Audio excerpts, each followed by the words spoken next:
नमस्कार दोस्तों, आप देखना शुरू कर चुके हैं धार्मिक वाला ऑफिशियल में बात मुद्दे की। ये बात मुद्दे की भी हम आज बात करेंगे कॉलेज और स्टूडेंटों के बारे में। कोरोना आया है, साथ में ऐसे कम क्षेत्र है जिसमें इसकी असर ना हुई हो। उसमें से एक शिक्षण जगत भी है। उसमें देखा जाए तो आमतौर पर सेकेंडरी स्कूल और हायर सेकेंडरी स्कूल में विद्यार्थी को कई छूट मिली है, किंतु कॉलेजन के बारे में बात क्यों नहीं हो रही? क्या कॉलेजन खुद नहीं बोल रहे? इसके बारे में आज हम बात करेंगे। और हमसे बात करने के लिए, आपको अपना ज्ञान साझा कराने के लिए हमारे साथ जुड़े हैं कर्णावती महानगर से सह मंत्री उमंग भाई। उमंग भाई, आपका स्वागत है हमारे चैनल में। उमंग भाई, हम देख रहे हैं अभी कोरोना चल रहा है, बहुत कम ऐसे क्षेत्र है जो इससे प्रभावित ना हुए हैं। तो पहले मैं आपसे यह पूछना चाहूँगा कि कोरोना से कॉलेजन विद्यार्थियों को क्या क्या दिक्कतें हो रही है, पहले आप ये बताइए। जी बिल्कुल। एक तो ये बात है कि कोई भी स्टूडेंट है वो सबसे पहले एक व्यक्ति है, मतलब कि एक इंसान है। तो अगर एज अ स्टूडेंट हम ना देखें पर एज अ पर्सन देखें तो भी उस पर कोरोना का बहुत बड़ा इफेक्ट होता है। जैसे उसकी फैमिली में किसी को कोरोना पॉजिटिव आया है, उसकी सोसाइटी अगर वो कहाँ पे रहता है उसके आसपास किसी व्यक्ति को कोरोना पॉजिटिव आया है, तो उसकी कहीं ना कहीं मेंटल असर जो है ये स्टूडेंट पर पड़ती है। साथ ही साथ में ये जो स्टूडेंट है वो पहले अपने जो पूरे टीचिंग मॉड्यूल्स जो थे वो पहले ऑफलाइन मोड, जिसको हम बोल सकते हैं कि स्टूडेंट स्कूल कॉलेजेस जाता है, या तो फिर पुराने समय की बात करें तो आश्रम विद्यापीठ जाता है, यूनिवर्सिटी कॉलेजेस जाता है। तो वहाँ जाता है खुद, टीचर प्रोफेसर जो है उनसे बातें करता है, उनका लेक्चर्स अटेंड करता है, उनसे मिलता है और फिर वो कुछ सीखता है और उसको कोई क्वेरी हो तो वहाँ उस पर बात करता है। तो ये जो पूरा सिस्टम था, जो कि पढ़ने पढ़ाने का पूरा सिस्टम था, जो कि कोरोना की वजह से सोशल डिस्टेंसिंग के लिए और जो वायरस स्प्रेडिंग का चेन रोकने के लिए जो किया गया, उसके लिए पूरा सिस्टम चेंज हो गया। तो जिससे स्टूडेंट को बहुत सारी मेंटल फिजिकल प्रॉब्लम फेस करनी पड़ रही है। तो इसके लिए बहुत बड़ा जो है वो इम्पैक्ट स्टूडेंट पर आ रहा है कोरोना की वजह से। आपने बहुत अच्छी बात की कि मेंटली और फिजिकली दोनों इफेक्ट पड़ रही है। पर अभी क्या है कि अभी ऑनलाइन शिक्षण हो गया है। पहले क्या था, कॉलेज में डिग्री लेते थे तो ऑफलाइन शिक्षण का भी महत्व रहता था। कंपनी में बच्चे इंटरव्यू के लिए जाते थे तो ऑफलाइन में पढ़े हैं, उसका उपयोग उसमें इंटरव्यू में होता था। पर अभी ऑनलाइन शिक्षण हो गया है, आपने भी एग्जाम दी होगी, तो आप ज्ञान साझा कर सकते हैं दर्शकों के साथ क्या क्या दिक्कत आ रही है और ऑफलाइन के मुताबिक कितना अच्छा है या फिर कितना बुरा है। हमारे वहाँ परीक्षण यानी कि परीक्षा, उसका एक बहुत कुछ महत्व रहा है। जैसे पुराने काल में भी हम रामायण महाभारत का संज्ञान लेवे तो उसमें भी अर्जुन की परीक्षा हुई है। वैसे वहां से लेकर आज तक परीक्षा का महत्व ये नहीं है कि व्यक्ति का मार्क्स कितने आ रहे हैं या तो उसकी गुणवत्ता कितनी है, पर परीक्षा का मुख्य हेतु वह है कि व्यक्ति क्या सीखा है, पूरे उसके अभ्यास के दौरान उसने क्या सीखा है, उसका क्या छूट गया है, और उसका फिर पुनः मूल्यांकन होता है और उसके द्वारा वो आगे की खुद की डेवलपमेंट या तो फिर पढ़ाई, वो दोनों कर सकता है। तो अभी कोरोना की वजह से फिजिकल जो एग्जाम है उसमें गवर्नमेंट और स्टूडेंट दोनों परहेज कर रहे हैं, तो उसका सबसे बड़ा लॉस स्टूडेंट को ही हो रहा है। क्योंकि अगर कोई स्टूडेंट जो ऑनलाइन एग्जामिनेशन की वजह से पास होता है, मेरिट बेस्ड प्रोग्रेशन की वजह से पास होता है, मास प्रमोशन की वजह से पास होता है, तो वो खुद रियलाइज नहीं कर पाता कि उसने कितना सीखा है, उसने कितना नहीं सीखा। अब जब प्रोफेशनल फील्ड की बात करेंगे, जैसे कि मेडिकल फील्ड है, तो हम ऐसे किसी डॉक्टर के पास नहीं जाएंगे जो खुद मास प्रमोशन से पास हुआ हो। वैसे डॉक्टर से हम अपना ऑपरेशन नहीं करवाएंगे, हम अपना घर बनवाएंगे। तो ऐसे इंजीनियर से बात नहीं करेंगे जो कि खुद मास प्रमोशन से पास हुआ। तो इससे सबसे बड़ा लॉस जो है वो स्टूडेंट को हो रहा है। पर सोशल डिस्टेंसिंग की बात है तो ऑनलाइन एग्जामिनेशन चाहिए, तो उसके लिए गवर्नमेंट को कुछ यूनिक तरीके निकालने चाहिए। जैसे ऑनलाइन सिस्टम में क्या होता है, कोई स्टूडेंट एग्जाम देने के लिए बैठता है, ऑनलाइन सर्च करके एमसीक्यू डाल देता है और फिर जो उसने पूरा डिस्क्रिप्टिव सीखा है वो उसको सिर्फ और सिर्फ क्वेश्चन मल्टीपल क्वेश्चन में आंसर दे जाए, तो जो कि पूरा उसकी जो टीचिंग हैबिट है और उसको पूरा इफेक्ट करता है। तो उसके लिए हम ऐसा कर सकते हैं, जैसे कि ओपन बुक एग्जाम है, पीपीटी प्रेजेंटेशन है, प्रोजेक्ट सबमिशन है, या तो फिर उनके कोई स्पेशल वर्क पर या तो स्टूडेंट जो कुछ सीखा है उसमें से किसी एक पर खुद प्रोजेक्ट दे सके, ऐसा कुछ हो तो भी ये जो टीचिंग सिस्टम है सिर्फ मार्क्स के लिए नहीं, पर जो सीखने का है, मतलब हमारा जो मूलभूत शिक्षा का हेतु जो है कि व्यक्ति को सोसाइटी में डेमोक्रेटिक में अच्छा बनाना और डेवलपिंग के लिए, तो वो हो सकता है। तो इसके लिए थोड़ा सोचने की जरूर है। आपको मैं ये बताना चाहूंगा कि ऑनलाइन एग्जाम जो हो रही है, मैंने दूसरे कॉलेजियन के साथ भी बात की थी। वो कह रहे थे कि ऑनलाइन एग्जाम हो रही है, उसमें चीटिंग तो ऑफलाइन एग्जाम से भी ज्यादा हो रही है।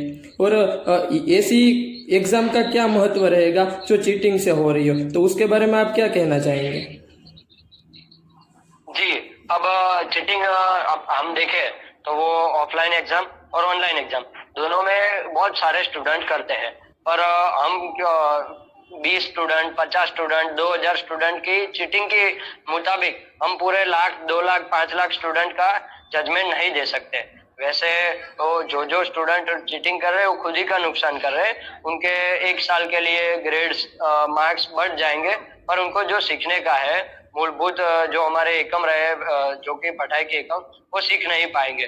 तो आगे जाके लाइफ में अगर जैसे कोई स्टूडेंट है उसका डिस्टिंक्शन आता है और वो अच्छी कंपनी में प्लेसमेंट थ्रू जॉब करता है, और कोई स्टूडेंट है जिसका फर्स्ट क्लास आया, पर वो भविष्य में ऐसा नहीं है कि वो फर्स्ट क्लास वाला स्टूडेंट कभी आगे नहीं बढ़ पाएगा, उसके भी अच्छी जॉब लग सकती है, वो भी अच्छा काम कर सकता है। और अभी स्किल बेस है, स्टार्टअप इनोवेशन हो रहा है, तो सिर्फ मार्क्स नहीं, पर स्टूडेंट क्या सीखा है उसके मुताबिक वो स्टार्टअप करके भी बहुत कुछ कर सकता है।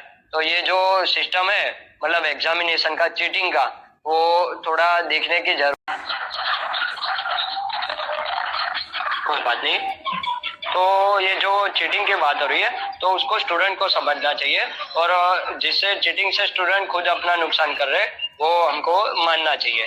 तो ये जो सिस्टम है ऑनलाइन एग्जामिनेशन का, वो स्टूडेंट के हित में नहीं है, पर अभी जो करंट सिचुएशन है, जो कि हमने पहले डिस्कस किया कि मेंटल के साथ फिजिकल प्रॉब्लम, तो हमारी हेल्थ इश्यूज है, सोशल डिस्टेंसिंग मेंटेन नहीं कर सकते, तो उसके लिए हमको प्रॉपर कोविड गाइडलाइंस को फॉलो करके सोशल डिस्टेंसिंग, मास्क, सैनिटाइजिंग, वो सब लेके हम ज्यादा से ज्यादा ऑफलाइन एग्जाम प्रिफर करें, वो अच्छा रहेगा।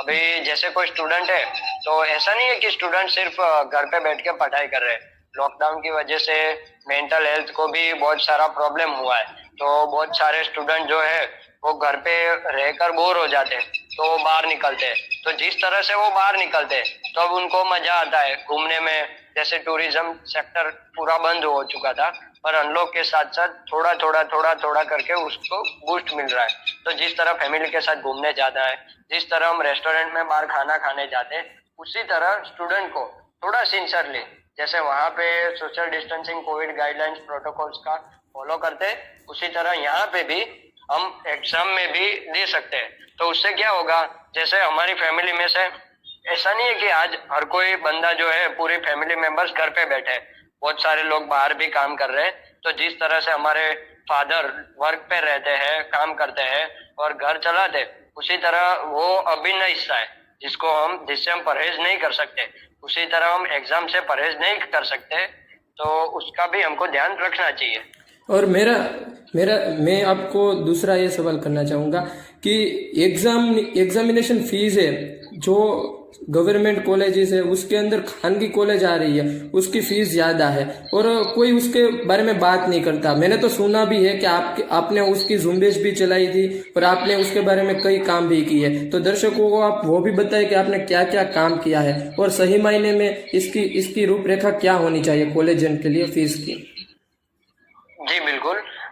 इसमें ऐसा है कि मतलब सबसे पहले हम यहाँ के एजुकेशन सिस्टम को देखें तो स्कूल है, कॉलेज है और फिर यूनिवर्सिटी है। यूनिवर्सिटी एक बॉडी है जो कि हमको सिलेबस प्रोवाइड करती है, एग्जामिनेशन प्रोवाइड करती है और डिग्री प्रोवाइड करती है, और कॉलेज हमको पढ़ाती है स्टूडेंट को। और वो हायर एजुकेशन की बात हो गई। और प्राइमरी, सेकेंडरी, हायर सेकेंडरी, वो से एजुकेशन की बात करें तो हमारे वहाँ स्कूलिंग सिस्टम है। दोनों सिस्टम में तकरीबन पिछले 1.5 साल से हम देख रहे हैं कि देश में लॉकडाउन लागू हुआ कोविड की वजह से, और उसके बाद धीमे धीमे अनलॉक भी हुआ, और फिर से अभी ऑफलाइन क्लासेस बंद कर दिए गए। तो स्कूल्स जो थे उनका मेंटेनेंस करने का थोड़ा इश्यू था, तो उन्होंने फीस रिकवर करना स्टार्ट किया। पर उसमें ऐसा देखा जा रहा है कि अगर बच्चे स्कूल पे ही नहीं आ रहे तो इलेक्ट्रिसिटी कम यूज हो रही है, पानी कम यूज हो रहा है, सैनिटाइजेशन, जो नॉर्मल स्कूल का क्लीनिंग है, मेंटेनेंस है, वो सब कम हो रहा है। तो उसकी वजह से स्कूल की जो कॉस्ट है मेंटेन करने की, वो ओवरऑल कम हुई है। तो स्कूल वाले और कॉलेज वाले दोनों अथॉरिटीज है, उनको खुद को समझना चाहिए कि ये जो पूरा एजुकेशन है वो बिजनेस नहीं है। मतलब अपने इंसान की बात करें तो उसके प्रॉपर एक घटक है जो कि व्यक्ति निर्माण के लिए काम होता है। तो इसके लिए हमको एजुकेशन को बिजनेस नहीं बनाकर एक सेवा, और जैसे ऐसा नहीं है कि सिर्फ सेवा, पर विद्यार्थी जो शिक्षक क्षेत्र के साथ जुड़े उनका भी घर चलाना है, तो उनका जो आर्थिक हिस्सा है वो भी मिल सके और विद्यार्थी पढ़ भी सके, ऐसा कुछ मॉड्यूल लाना चाहिए। तो इसके बारे में गवर्नमेंट ऑफ गुजरात ने गुजरात सरकार, मतलब जो कि गवर्नमेंट है, वो अभी ऐसा है कि उनको बहुत सारे क्षेत्र से फंडिंग होता है, या तो फिर एजुकेशन के साथ बहुत सारे लोग जुड़े हुए हैं और उसमें कोई मल्टी पॉलिसीज जुड़ी हुई है, तो वो लोग खुद इनिशिएटिव नहीं लेते। तो हमारे जैसे स्टूडेंट्स जो है वो इकट्ठा होकर उसके सामने आवाज उठाते। तो ऐसे हाईकोर्ट में, गुजरात हाईकोर्ट जो है माननीय, उसमें एक पिटीशन हुई थी, और उसके ऑर्डर पर दोनों जगह, स्कूल और कॉलेज दोनों में एक स्पेशल कमेटी बिठाने का ऑर्डर दिया गया।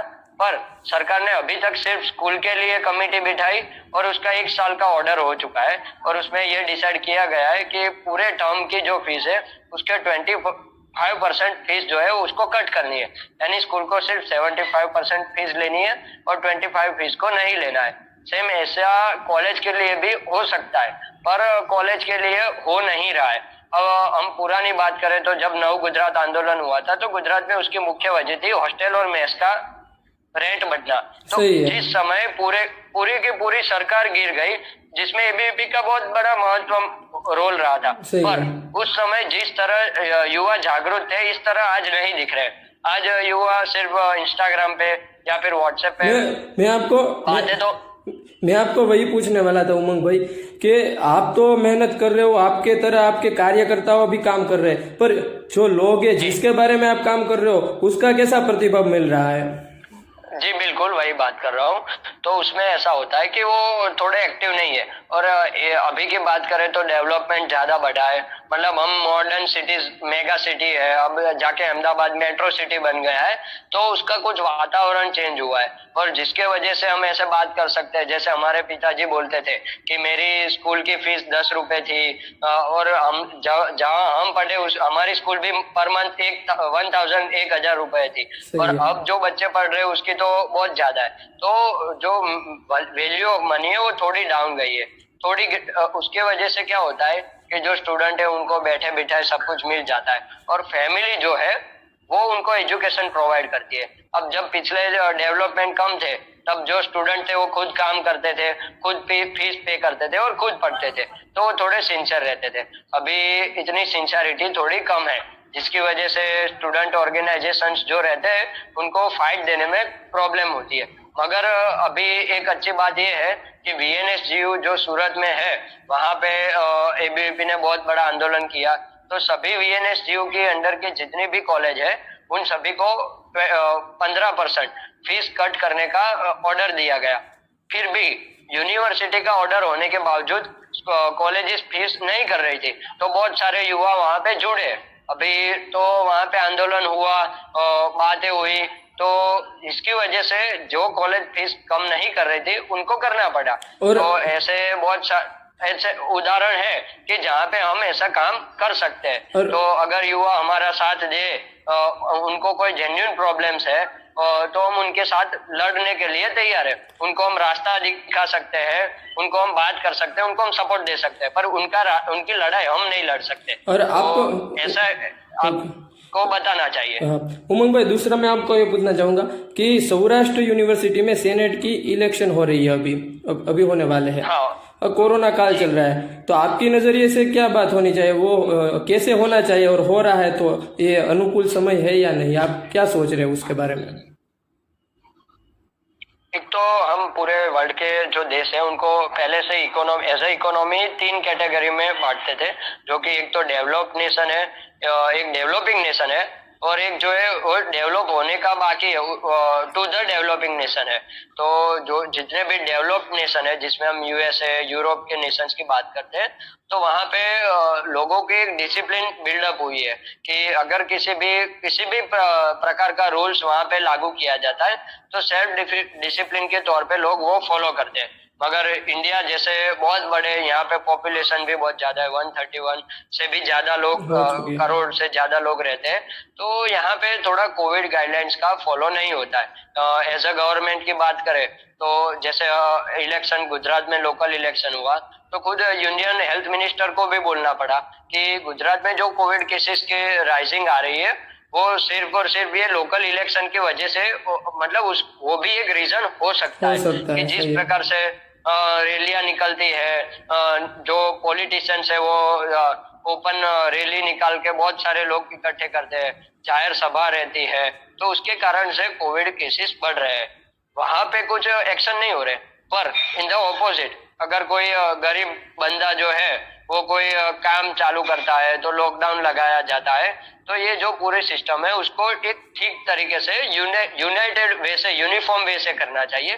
जैसा रूल मेरे लिए है वैसा रूल आपके लिए है, वैसा रूल अथॉरिटी के लिए, वैसा रूल पॉलिटिक्स के लिए, ये सभी के लिए ये कॉमन रूल्स रहना चाहिए। तो सेम एजुकेशन की बात करें हम, तो वहाँ उन देशों में योग्य प्रोटोकॉल्स के मुताबिक एग्जामिनेशंस लिए जा सकते हैं, तो वैसे हमारे वहाँ भी लिए जा सकते हैं। उन के वहाँ भी प्रॉपर एजुकेशन सिस्टम काम कर रहा है, तो वैसे हमारे वहाँ भी काम करे, वो हमको एज अ यूथ को देखना चाहिए। ओके, आपने सही कहा है कि जो गरीब है वो ऐसा सोच रहा है कि लॉकडाउन ना आ जाए, उसका काम धंधा बंद ना हो जाए, और अमीर लोग हैं वो ऐसा सोच रहे हैं कि कोरोना ना हो जाए। ऐसी बात हो रही है अभी। पर हमारी ये मीटिंग थी, हमारी जो ये बातचीत थी, उसको पूरे करते हुए आप हमारे साथ जुड़े। उमंग भाई, आपका बहुत बहुत धन्यवाद।